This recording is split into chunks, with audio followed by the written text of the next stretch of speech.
Merhabalar, kanalıma hoş geldiniz. Bugünkü videomda Çarkıfelek büstiyer'in kuplarının yapımını ve bunların birleştirilmesini anlatacağım.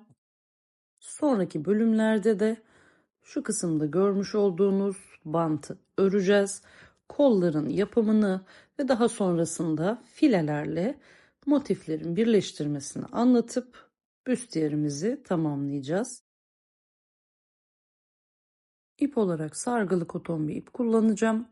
Kupları yaparken altta gördüğünüz modeli de çarkıfelek motifleri ördüğüm diğer iple örmüştüm. 2,5 milimetre tığım var. Medium large uyumlu bir kup öreceğim. Bunun için 7 santimlik zincir çekeceğim. Buradaki zincir sayısı ipinizin kalınlığına göre değişecektir ve yine beden ölçünüze göre farklılaşacaktır. Kup yapımıyla alakalı daha önce paylaştığım videonun linkini de açıklamalara ekliyor olacağım. 21 tane zincir çekiyorum. İpimin kalınlığına göre 7 santim 21 zincir olarak denk geldi. Dediğim gibi sizin ip kalınlığınıza göre bu sayı değişecektir. Şöyle de bakın.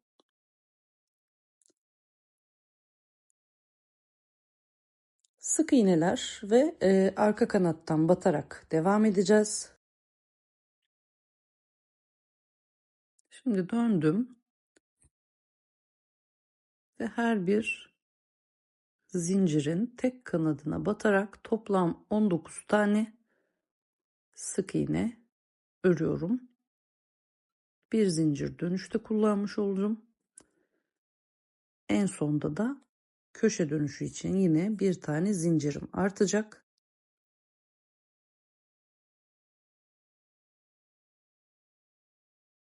On dokuzuncu sık iğneye kadar örmeye devam ediyorum.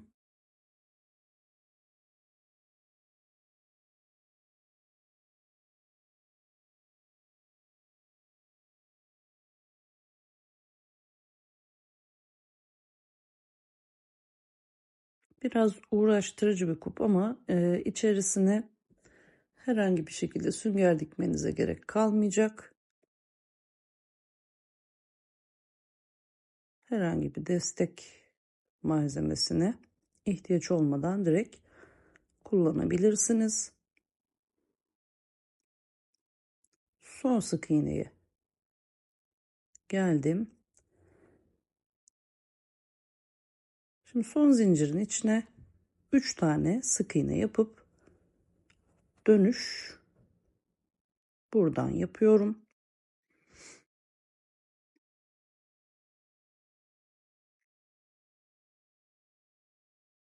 Ortadakini işaretleyeceğim daha sonra ve orası benim her seferinde 3 sık iğnenin ikincisi arttırma noktam olacak. Zincirin ikinci kanatlarına batarak yine sık iğneler örüyorum ve toplam 19 tane bu tarafta da sık iğnem olacak. Örmeyi bitirdiğimde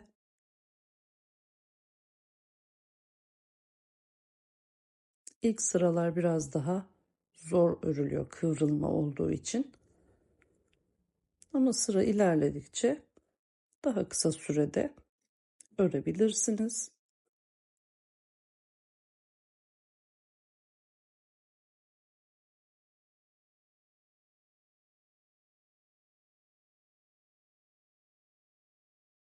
Bu kısmı hızlandırarak devam edebilirsiniz. Yeni başlayanların da kolaylıkla örmesi için ilk etapta birebir örerek çekmeyi tercih ettim bu videoda.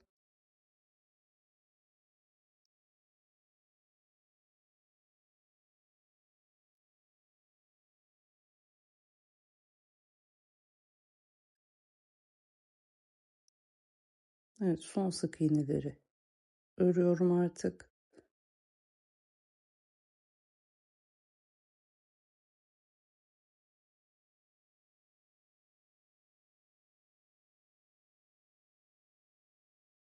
Ve 19. sık iğnemi ördüm. köşe dönüşündeki ikinci sık iğneye ayıracımı takıyorum. Karıştırmamak için. Sıra ilerledikçe zaten buna ihtiyaç duymayacaksınız. Bir zincir çekiyorum ve bakın ilk sık iğnenin tepe noktasına sadece arka kanattan batıp sık iğne örüyorum. Yine ikinci sık iğneyi aynı şekilde ve işaretlediğim noktaya gelene kadar toplamda 20 tane sık iğneyi arka kanatlara batarak örmeye devam ediyorum. Her seferinde sadece arka kanatlara battığımız için burada tümsek çukur olan lastik görüntüsü oluşuyor ve gerçekten çok şık duran bir kup elde etmiş oluyoruz. Yani biraz el oyalayıcı, biraz zor gibi görünse de çok keyifli ilerliyor. Ördüğünüzde siz de göreceksiniz. Ve ortaya çıkan sonuçta gerçekten güzel olduğu için emeğimizin karşılığını almış olacağız. İşaretlediğim noktaya doğru devam ediyorum.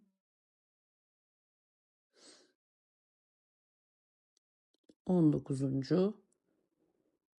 ve 20. sık iğnemi ördüm. Şimdi işaretlediğim noktanın içine yine 3 tane sık iğne örüyorum ve dönüşümü yapıyorum.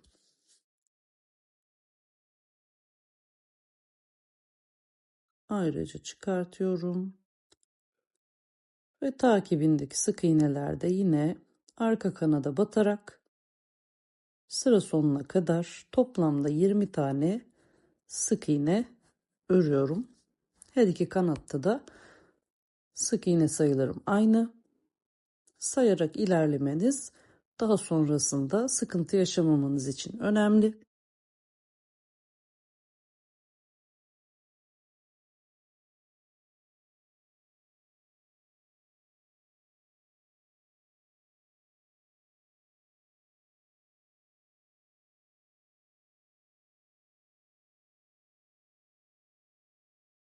Her sırada birer tane sık iğne artacak.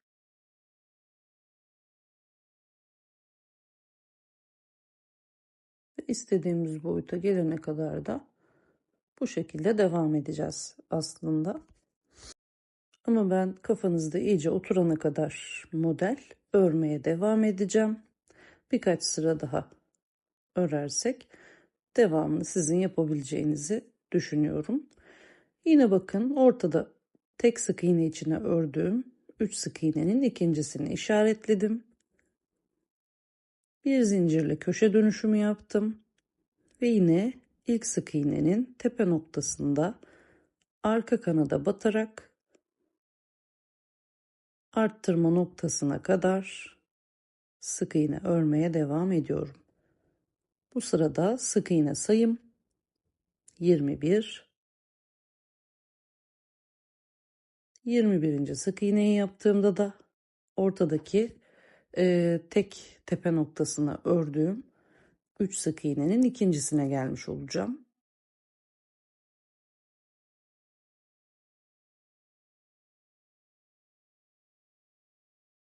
Ve yine ondan arttırma yaparak devam edeceğim.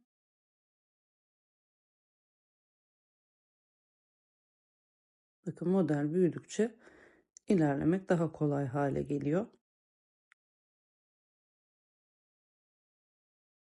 20, 21. sık iğneyi ördüm. İşaretli noktaya geldim ve aynı noktaya yine arka kanattan batıp 3 tane sık iğne örüyorum. Devamında her bir sık iğneye birer tane arka kanattan batarak sık iğne örüyorum. Ve yine sayım 21.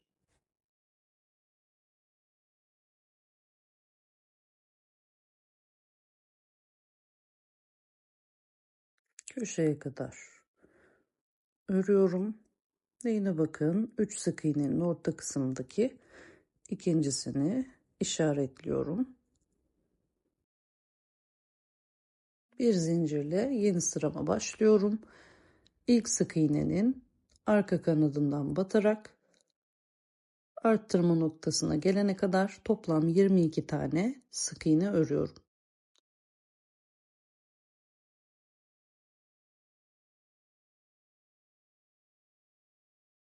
Şekilde artık yavaştan ortaya çıkmaya başladı.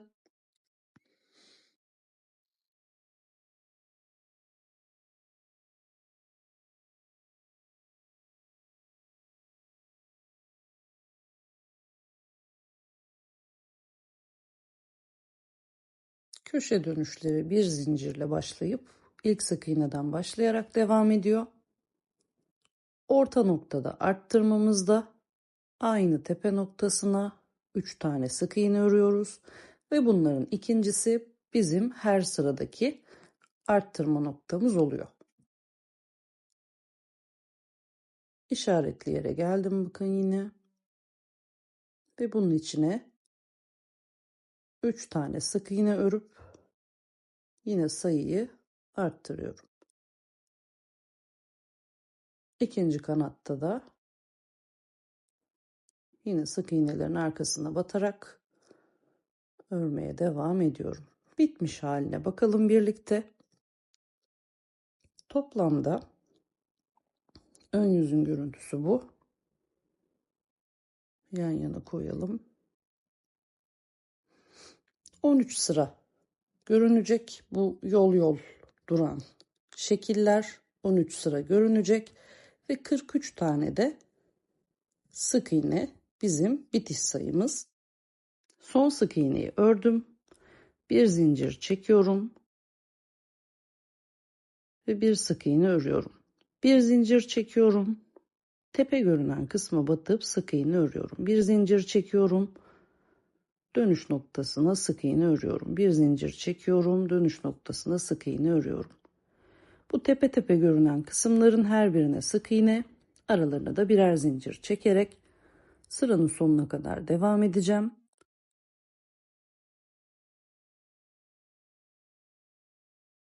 Orta noktada da yine aynı işlemi uygulayacağım burada.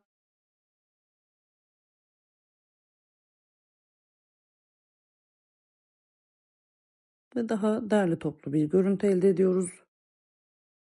İşlem sonunda ve yine örerken de koltuk altlarında fileler yapacağız ilerleyen bölümlerde. Bunları daha kolay devam etmemiz için bu şekilde zincir sık iğne zincir sık iğne sona kadar devam ediyoruz. Nihai görüntümüze bakalım. Bundan 2 tane ördükten sonra normalde biliyorsunuz bu şekilde çoğu modelde koyuluyor. Biz tepe noktalarını göğüs birleşim noktası yapacağız. Ve şimdi çepeçevre sık iğne ile örerek devam edeceğiz. Orta kısmını nasıl birleştireceğimizi göstereceğim. Şimdi önce ilk noktaya bakalım. Her bir tepe noktasına birer normal sık iğne örerek devam ettim ama siz isterseniz burada yine arka kanatlara batarak örmeye devam edebilirsiniz. Nereye kadar örüyorum sık iğneleri? Köşe dönüşünde 3 tane aynı noktada ördüğüm sık iğne arttırma noktam var biliyorsunuz. Onun birincisine gelene kadar örmeye devam ediyorum. Üst tarafta birincileri birleştireceğim. İkiler boşta kalacak. Alt kısımda da üçüncüleri birleştireceğim. Bakın battım, ilmek çıkarttım. Diğer tarafta da yine aynı noktadan ilmek çıkardım. Üçünü bir ördüm. Ve sonra her bir tepe noktasına birer sık iğne örerek devam ettim. Askı öreceğim. Köşe noktasına geleceğim. Orada da tek noktaya yine 3 tane sık iğne yapıp dönüşümü o şekilde yapacağım.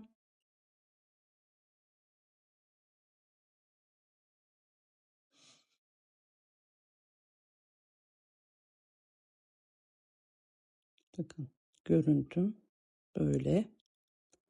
Şimdi şu noktaya kadar sık iğnelerimi örmeye devam ediyorum. Ve köşe noktasına geldiğimde tek sık iğnenin içerisine 3 tane sık iğne örüp dönüşümü yapıyorum. Şimdi bir zincir, bir sık iğne, bir zincir, bir sık iğnem vardı. Sık iğnenin üzerine bir sık iğne, zincirin içine bir sık iğne, sık iğnenin üstüne bir sık iğne, zincirin üstüne bir sık iğne örerek yine koltuk altına gelecek bölümü aşağı kadar örüyorum.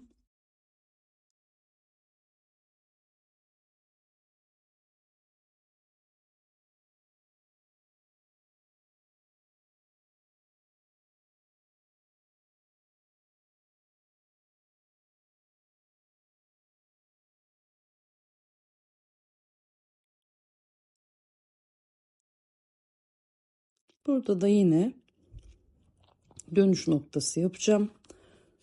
Aynı tepe noktasına 3 sık iğne örüp yine alt kenarda her bir tepe noktasına birer sık iğne örüyorum. İkinci birleşim noktamda da az önce söylediğim gibi aynı sık iğnelerin içinden karşılıklı ilmek çıkartarak ortadakileri boş bıraktım. Üçüncülerden yine ilmek çıkartıp 3 ilmeği bir ördüm. Ve sonra diğer sık iğnelerin içine birer sık iğne örerek son köşeme kadar sık iğne ile birleştirmeyi yapıyorum. İki kupumu da böylece sağlam bir şekilde birbirine birleştirmiş oluyorum. Noktaya geldiğimde de en son kaydırma işlemini yapıp bir zincirle ipimi sabitleyeceğim ve ipimi kopartacağım. Göğüs altından 16. sık iğneye kadar sayıp her iki tarafta 16. sık iğneleri işaretleyiciyle işaretledim. Ve döne döne şimdi bu kısımda bir üçgen örmüş olacağız. İpimi bir zincirle sabitledim. 3 ilmeği bir ördüğüm orta noktanın hemen sağına bir sık iğne örüyorum. Ortaya bir sık iğne ve yine sağını da sık iğne örüp 3 tane sık iğne elde etmiş oluyorum. Yan tarafındaki sık iğneye bir ilmek kaydırıyorum. Bir zincir çekiyorum. Ve ortada 3 tane sık iğnem var. Arka kanatlardan her birine birer tane, toplam 3 tane sık iğne örüyorum. Burada bir düğüm noktam var. Düğüm noktama battım. Hemen yanındaki sık iğneye battım. İlmek çıkarttım. İçinden kaydırdım. 2 ilmeği bir ördüm. Yan tarafa battım, ilmek kaydırdım. Bir zincir çekip çevirdim. İlk tepe noktasından başlayıp 4 tane tepe noktam var. 4 tane sık iğne örüyorum. Ve yine burada dönüş düğümünün içine geldim. Düğümde böyle çift halka görüntüsü var. Onun içine batıyorum.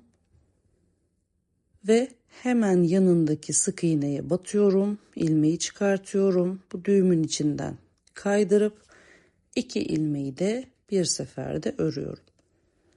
Yan tarafa ilmek kaydırdım. Bir zincir çektim. Dönüş yaptım. Bu sırada 5 tane sık iğne örüyorum. Sık iğneler her sırada birer birer artacak. 5. sık iğneden sonra dönüş düğümünün içine ve hemen son ördüğüm sık iğnenin yan tarafındaki sık iğneye batıp ilmeği çıkarttım, içinden kaydırdım. 2 ilmeği bir ördüm. Yan tarafa ilmek kaydırdım, bir zincir çektim, örgüyü çevirdim. 6 tane sık iğne örüyorum ve hemen yanındaki düğümün içine batıp bir yandaki sık iğneye batıyorum. İlmeği ikisinin içinden kaydırıyorum. Tığda kalan 2 ilmeğim oluyor. Ve bu 2 ilmeği de yine bir seferde örüyorum. Burayı yavaşlatıp dikkatlice izlerseniz kolaylıkla yapacaksınız. Yan tarafa ilmek kaydırdım. Yine bir zincir çektim ve çevirdim. Bu sırada 7 tane sık iğnem var. 7. sık iğneyi ördükten sonra dönüş düğümünün içine batıyorum. Hemen yan taraftaki sık iğneye batıyorum. Son ördüğüm sık iğnenin bir yanı. İlmek çıkartıp düğümün içinden kaydırıyorum. 2 ilmeği bir örüyorum. Bir yan ilmeğe ilmek kaydırdım. Bir zincir çektim. Örgümü çevirdim. Şimdi burada 8 tane sık iğne örüyorum. Sonra yine düğüm noktasına geliyorum. Düğüm noktasından kaydırmamı yapıp sonra yine bir yan taraftaki sık iğneye ilmek kaydırarak ve bir zincir çekerek yine dönüşümü yapacağım. Bu şekilde her sırada 2 ilmek kaydırıyoruz aslında. Bir düğümle bir de hemen yan tarafına ilmek kaydırıp ilerleme sağlıyorum. İşaretlediğim noktalara gelene kadar bu işlemi tekrar ediyorum ve orta noktada bir üçgen örmüş oluyorum. İşaretlediğim son noktaya bakın ilmeğimi kaydırıyorum.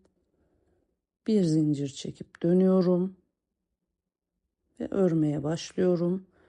1 2 3 4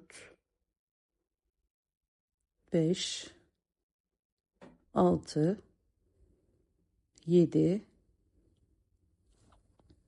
8 9 10 11 12 13 14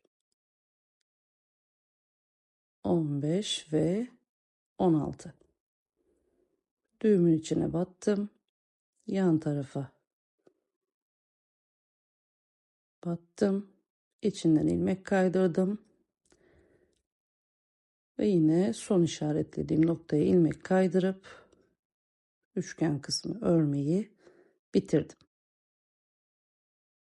Buradaki derinliğe göre siz 17-18.'ye ya da 15-14.'ye de işaretlemenizi yapabilirsiniz. Sonrasında arka kısma buradan zincir çekerek sırt kısmını oluşturmaya başlayacağız. Burada da ben medium large olarak ayarladığım için 80-82 santim civarında bir zincir çekeceğim. Ve sonra bakın burada toplam 8 tane fileye bir motif ekliyorum. Her bir fileyi de 3 sık iğne üzerine kuracağım. Yani her bir motif için toplam 24 tane sık iğneye ihtiyacım var. Kupların altında toplam 78 tane sık iğne saydım. Ve burada 24'ün katları olması gerektiği için de ölçerek sık iğneleri toplam 138 tane daha eklediğimde 40 santimi buldum. Ve göğüs altı ile birlikte nihai sık iğne sayım 216. 24'e bölüyorum ve 9 tane de motif ekleyerek ilk sıra motifimi de oluşturmuş olacağım. Buradaki sık iğne sayısını ayarlama bu şekilde.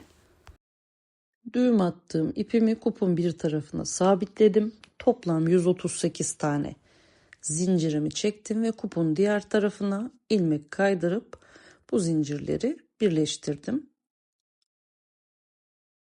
İkiye katladığımda 40 santim ya da 42 santim civarında bir zincir uzunluğuna ihtiyacım var.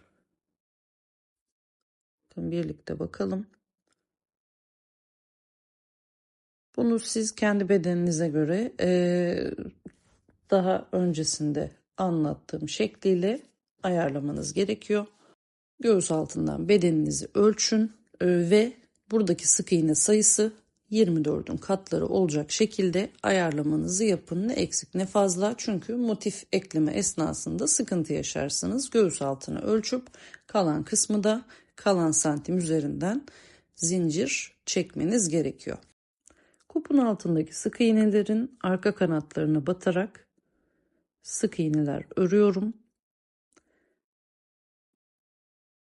Zincir bölümüne gelene kadar bu şekilde yapacağım. Zincirde tek kanat üzerinden yine örmeye devam edeceğim ve sonra çevirip diğer kanadına da sık iğne öreceğim ve arka kısım, arka zincirde görüntüyü de birazdan göstereceğim. Yine bakın, ön bölümde ördüğümüz üçgendeki geçiş noktasını da göstermek istiyorum size. Son sık iğnenin tepe noktası ve üçgenin ilk tepe noktasını bir ilmek kaydırıp ikisini bir sık iğne olarak örüyorum. Sonra devamındaki sık iğneleri arka kanatları batarak şu bölüme kadar ilerletiyorum ve aynı işlemi son noktada da uyguluyorum. Yani bitiş noktası ve hemen yanındaki sık iğneye ilmek kaydırıp çıkan 2 ilmeği bir örerek devam ediyorum. Kup altını ördükten sonra çektiğim zincirin üzerine sık iğnemi örüp çepeçevre devam ediyorum. Başlangıç noktasına ilmek kaydırıp bir zincirle üst sıraya geçiyorum ve 3 sıra daha sık iğne örerek burada bir bant geçişi oluşturuyorum ve bir sonraki videoda artık bakın, burada gördüğünüz tek kanada batarak elde ettiğimiz şerit üzerinden göğüs altı kemerini öreceğiz ve büstiyerin kalan kısımlarına geçeceğiz. Kanalıma abone olmayı, videoyu beğenip yorumlar kısmında görüşünüzü belirtmeyi unutmayın. Bir sonraki videoda görüşmek üzere, hoşça kalın.